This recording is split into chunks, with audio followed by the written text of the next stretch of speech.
नमस्कार। मेरे मन की बात के इस अंक में आपका स्वागत है। मैं हूं महेंद्र सुंदरिया। अभी आजकल अमेरिका में काफ़ी राजनीतिक उथल-पुथल चल रही है। काफ़ी घटनाक्रम बहुत तेजी से बदल रहा है।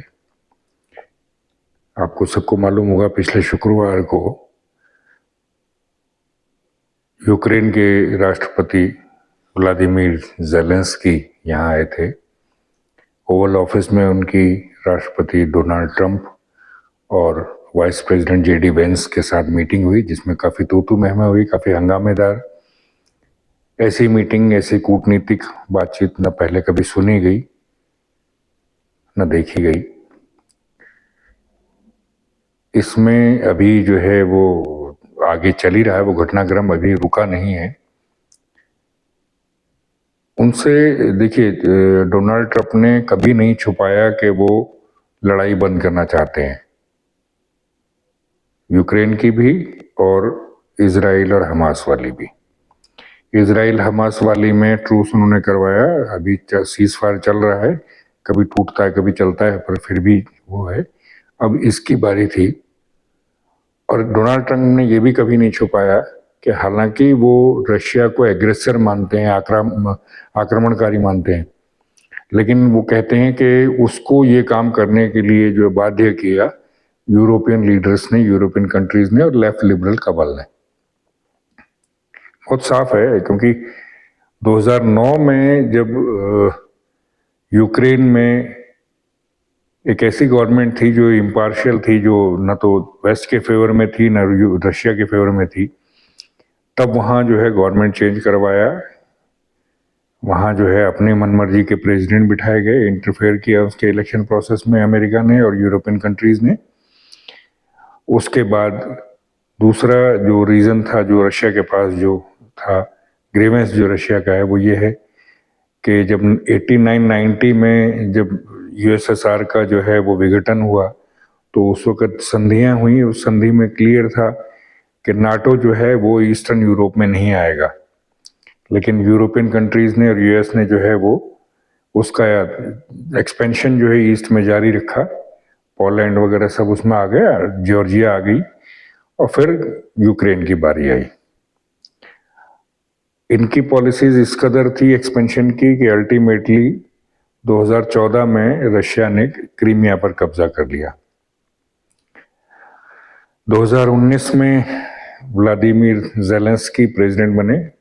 ये एक फॉर्मर विदूषक थे, कॉमेडियन, काफ़ी लोकप्रिय कॉमेडियन थे। तो वो उनको चुना गया। जब भी कंट्री किसी भी कॉमेडियन को चुनती है तो उसका हश्र जैसा होना चाहिए वैसा ही हो रहा है। तो ये उसकी पृष्ठभूमि थी, जिस पृष्ठभूमि में ट्रंप ने कहा कि जो पिछले 23 फरवरी 2022 से जो युद्ध चल रहा है उसमें अब अमेरिका पार्टिसिपेट नहीं करेगा। Participation by way of money, by way of weapons, सारी युद्ध सामग्री जो है जो उनको दे रहे थे यूक्रेन को, वेस्ट से जा रहा था, उसका 80% से ऊपर जो है रशिया अमेरिका दे रहा था, पैसा दे रहा था। जो अभी तक जो एस्टिमेट है वो $350 बिलियन का एस्टिमेट है जो इन्होंने दिया, अमेरिका ने दिया। जो यूरोपियन लीडर्स जो इमीडिएटली अफेक्टेड भी हैं, जो नाटो का एक्सपेंशन भी चाहते थे, जो लेफ्ट लिबरल कैबल इसमें शामिल है, उसका कंट्रीब्यूशन 15 से 20% से ज्यादा कभी नहीं रहा। उसी तरह से नाटो के भी जो उसका बजट है उसका भी 70% से ऊपर जो है वो अमेरिका देता है, बाकी 20%, 25%, 30% के करीब जो है यूरोपियन कंट्रीज देती हैं। यूरोपियन कंट्रीज की अपनी जो डिफेंस की जो क्षमता है वो दिन पर दिन कम होती जा रही है, ये भी सबको मालूम है। एजिंग पॉपुलेशन के अलावा भी उनका जो जीडीपी का जो परसेंटेज है जो डिफेंस पर खर्च हो रहा है वो 2% के आसपास है सारी कंट्रीज का, चाहे वो यूके हो, चाहे जर्मनी हो, चाहे फ्रांस हो या और कंट्रीज हो। पोलैंड ने बढ़ाया है सिर्फ, बाकी सबके नीचे है। तो इस पृष्ठभूमि में सबको मालूम था कि ट्रंप का क्या सोचना है और ट्रंप क्या करेंगे इलेक्शन में जीतने के बाद। तो इसलिए जो है वो ज़ेलेंस्की के आने से पहले यहाँ केयर स्टारमर जो यूके के प्राइम मिनिस्टर है वो आए, फिर एमेनुअल मैक्रोन जो राष्ट्रपति हैं फ्रांस के वो आए। उन्होंने थोड़ा कोशिश की कि ट्रंप का जो स्टैंस जो है वो थोड़ा कमज़ोर किया जाए, थोड़ा सॉफ्ट किया जाए। लेकिन हुआ क्या है कि ज़ेलेंस्की कोई के बारे में भी ये बड़ा वो है कि बहुत एरोगेंट टाइप का आदमी है, और पिछले 3 साल से वेस्टर्न कंट्रीज़ ने उसको अपना हीरो बनाया हुआ था, तो उसके दिमाग में वो चढ़ गया। और दूसरा ये हुआ कि जो यहाँ का जो डेमोक्रेट्स के जो लेफ्ट लिबरल कैबरल वाले हैं, इन्होंने उसको कोच किया कि आपको ट्रंप से झुक के बात नहीं करनी है, अकड़ के बात करनी है। ये बात ट्रंप को भी मालूम है कि इसने ऐसे करना है, इसको ये को ऐसे कोच किया गया है। तो अगर आप वो उसकी वो प्रेस कॉन्फ्रेंस देखें, जिस प्रेस कॉन्फ्रेंस में झगड़ा हुआ है, तो उसमें शुरुआत जो है वो ट्रंप के लोगों के थ्रू हुआ है। एक प्रेस में से एक बंदे ने, जो रिपोर्टर है, उसने उसको ज़ेलेंस्की के सूट न पहनने पर ऐतराज किया। यहाँ से वो शुरुआत होती है। तो आप अंदाजा लगा सकते हैं कि किस तरह से जो है हॉस्टाइल वो एटमॉस्फेयर रहा होगा। फिर वेंस ने उसको हड़काया, फिर ट्रंप ने हड़काया, उसने भी वो भी भूल गया कि वो यहाँ वो इमोशंस को कब्जे में रखना चाहिए था। ज़ेलेंस्की भी जो है उटपटांग बोलने लगा, और सारा जो है माहौल खराब हुआ, जिसकी वजह से उसको कहा गया कि अच्छा अब आप जो है यहाँ से जाइए। यहाँ तक हुआ कि जो प्रेस कॉन्फ्रेंस के बाद जो लंच होना था वो लंच तक नहीं दिया गया। ये सारा घटनाक्रम में आपने देखा होगा कि उसके बाद का भी है कि यहाँ से फिर वो लंदन गया। लंदन में जो है सारी यूरोपियन कंट्रीज ने उसके साथ बात की, फिर उसमें स्टेटमेंट्स कई सारी आई हैं। जो वीडियो आया है प्रेस कॉन्फ्रेंस का, जिसमें जेडी वेंस हैं, डोनाल्ड ट्रंप हैं, ज़ेलेंस्की हैं, वो आपस में जो उलझ रहे हैं, उसमें एक बात जो है वो बड़ी बहुत इम्पोर्टेंट बात है, जिस पर अभी जो है मीडिया चर्चा नहीं कर रही है। वो बात ये है कि डोनाल्ड ट्रंप ने उसको कहा कि आप जो है वो तीसरे विश्व युद्ध को आमंत्रण दे रहे हैं, आप शुरू कर रहे हैं। You're not in a good position. You don't have the cards right now. With us, you start having cards. Right now, you don't. Yeah, you're playing cards. You're playing cards. You're gambling with the lives of millions of people. You're gambling with World War III. You're gambling with World War III. Donald Trump एक politician के अलावा बल्कि basically तो वो एक सफल व्यापारी ही है, इंडस्ट्रियलिस्ट है, या आप कहें उसको। तो वो उसको व्यापार करना आता है, तो उसकी जो सोच है वो बहुत तेज है। तो उसने जब कहा कि आप जो है तीसरा विश्व युद्ध आमंत्रित कर रहे हैं, तो आप ध्यान से सोचिए कि क्यों कहा उसने। और इसकी पुष्टि हुई अगले दिन। ज़ेलेंस्की को यहाँ से निकाला, वो यहाँ से दौड़ के लंदन गया, जहाँ पहले से ही जो है वो तैयारी थी सारे यूरोपियन यूनियन के लोगों की। तो वो सारी कंट्रीज़ के हेड्स वगैरह आए, 17-18 कंट्रीज़ के। वहाँ एक मीटिंग हुई, और उस मीटिंग में एक तो एमेनुअल मैक्रोन का जो अपनी तरफ से एक जो युद्ध को रोकने का जो था, वो एक प्लान था, प्रपोजल था, जिसको किसी ने भी नहीं माना। उसका मतलब ये था कि सिर्फ जो आप जो है एनर्जी इंस्टॉलेशंस वगैरह जो हैं, न्यूक्लियर इंस्टॉलेशंस वगैरह हैं, हवाई जहाज से जो लड़ाई होती है बाई इन एयर और ग्राउंड पे जो है, except the front actual front जहाँ लड़ाई हो रही है, उसके अलावा बाकी पे जो है वो रोक दी जाए। और इस दिशा में वो कहते हैं कि रशिया से भी बात की जाए और यूक्रेन से भी बात की जाए। लेकिन उनके इस प्रपोजल का ना तो रशिया ने अभी तक कोई जवाब दिया है, ना ट्रंप इससे एग्री हैं, और ना बाकी कंट्रीज हैं। जो केयर स्टारमर हैं प्राइम मिनिस्टर यूके के, उन्होंने तो मंच से ही मना कर दिया कि इसमें कोई जान नहीं है। तो जब ये चल रहा था, जब उसका गर्मजोशी से स्वागत हो रहा था, जब उसके पक्ष में जो है तरह तरह के बयान दिए जा रहे थे यूरोपियन लीडर्स द्वारा, तो ज़ेलेंस्की के सामने ही केयर स्टारमर ने जो है यूके के प्राइम मिनिस्टर ने एक बात कही कि हम जो है वो इसका यहाँ तक साथ देंगे ज़ेलेंस्की का या यूक्रेन का, कि हम जो है वो boots on the ground and aeroplane in the air, ये उसने कहा। The UK is prepared to back this with boots on the ground and planes in the air, together with others. Europe must do the heavy lifting. But to support peace in our continent and to succeed, this effort must have strong US backing. And today I'm announcing a new deal which allows Ukraine to use £1.6 billion of UK export finance to buy more than 5,000 air defence missiles, which will be made in Belfast, creating jobs in our brilliant defence sector. Starmer का statement आप ध्यान से सुनिए तो उसमें वो दो बातें स्पष्ट कहते हैं। एक तो ये कहते हैं कि हम जो है वो अपनी आर्मी वहां भेजने को तैयार हैं। ये एक ऐसा देश कह रहा है जिसकी अपनी जो डिफेंस जो प्रिपरेशन है उसके ऊपर संदेह है सबको, जिसका अपना जो डिफेंस का जो बजट है वो 2% के आसपास है, जो उनके आर्मी मैन की सैलरी पे ही खर्च होता है। ये वो एक देश कह रहा है कि हम जो है हवाई जहाज भेजेंगे लड़ने के लिए और हमने ट्रुप्स भेजेंगे, 10,000 ट्रुप्स भेजेंगे। 10,000 ट्रुप्स भेजने की आज की डेट में यूके की औकात है नहीं वैसे। एक तो ये, दूसरा वो कहते हैं कि हम इनको करीब जो है वो अभी उसमें तो इस स्टेटमेंट में 1.26 बिलियन पाउंड्स कह रहा है, लेकिन सुना है कि वो 2.5 बिलियन डॉलर्स की बात कर रहा है कि उसके हम मदद देंगे इसको लड़ने के लिए।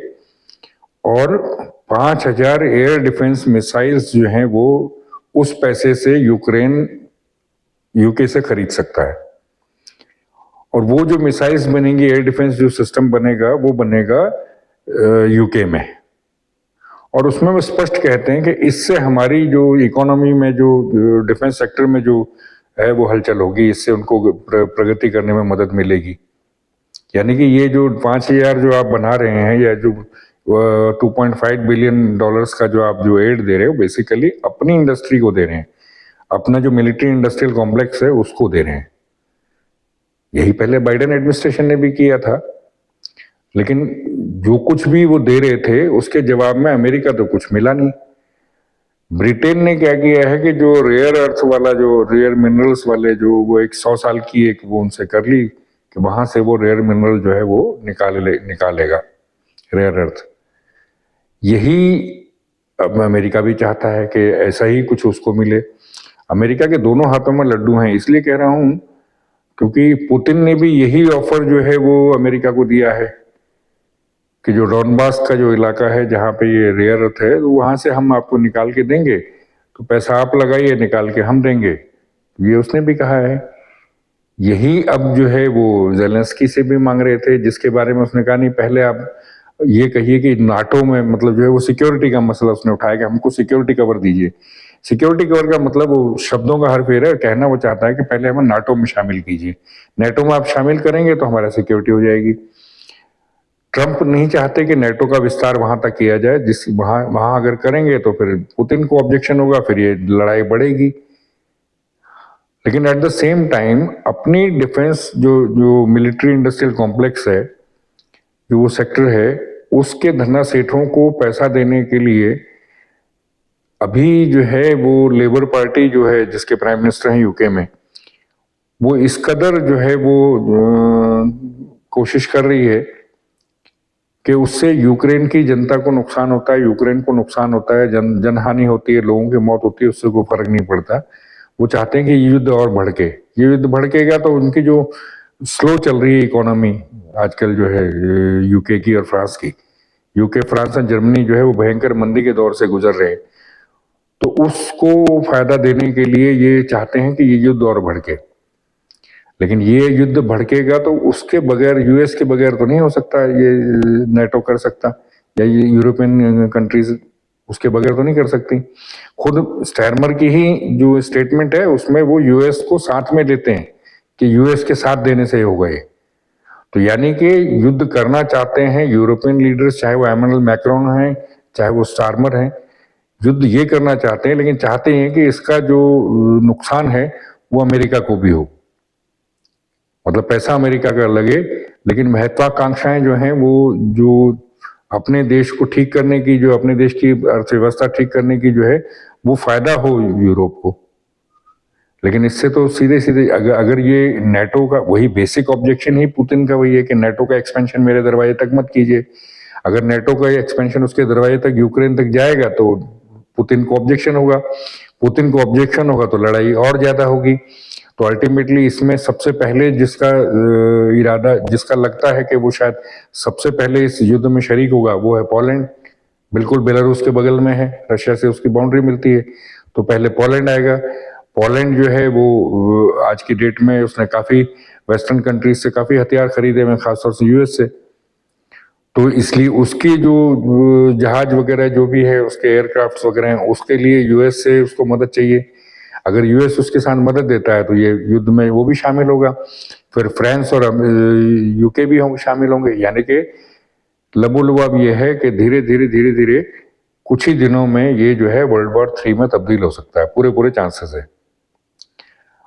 और यूरोपियन जो लीडर्स हैं उनकी ये पूरी जो हिमाकत, जो पूरी जो है कोशिश है, वो है कि यूएस भी इसमें शामिल हो।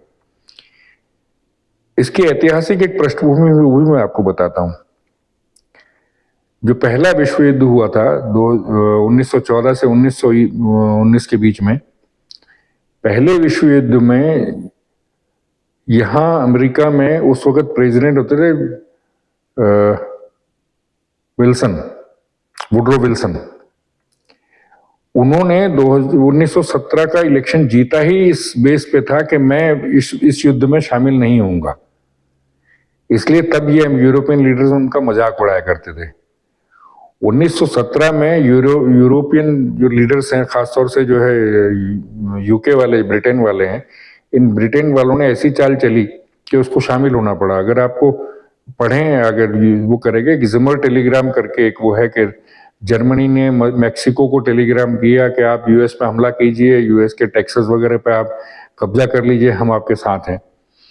ये एक नकली टेलीग्राम भेजा गया जिसके बेस पे जो है वो विल्सन को मजबूर किया गया कि वो भी इसमें युद्ध में शामिल हो। हालांकि वो ऑलरेडी तब तक वो हथियारों से और पैसे से मदद कर रहे थे, लेकिन शामिल नहीं हो रहे थे, लेकिन उसको घसीट लिया। दूसरा विश्व युद्ध जो शुरू हुआ 1939 में शुरू हुआ, तो 1939 से 1941 के आखिर तक, यानी कि पहले 2-3 साल पहले विश्व युद्ध में भी नहीं कूदा था यूएस। दूसरे विश्व युद्ध में 2-2.5 साल जो है अमेरिका साइड में ही रहा इसके। लेकिन 1941 में जो है दिसंबर में उसको भी शामिल होना पड़ा, फिर इसी तरह से लपेटा गया। तो ये तीसरी बार कोशिश है ब्रिटिश जो लीडर्स हैं इनकी और उसके साथ यूरोपियन जो लीडर्स हैं उनकी कोशिश ये है कि इस बार भी जो है वो लड़ाई हम लड़ेंगे, पहले शुरू हम करेंगे, लेकिन हमारी तरफ से जो है वो सारा खर्चा जो है वो अमेरिका उठाएगा। और ट्रंप इसके लिए तैयार नहीं है।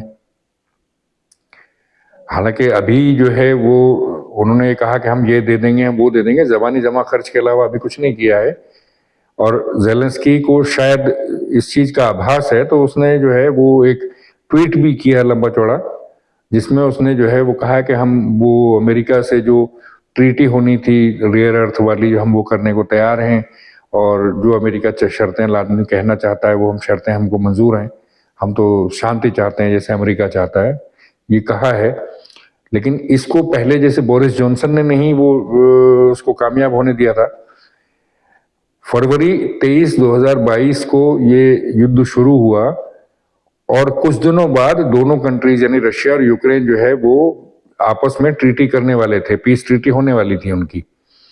अप्रैल में ब्रिटेन के प्राइम मिनिस्टर जो हैं बोरिस जॉनसन जो हैं वो गए वहां और उन्होंने ज़ेलेंस्की को कहा कि तो मत करना ये, और ज़ेलेंस्की ने उनके इशारे पर वो ट्रीटी नहीं की।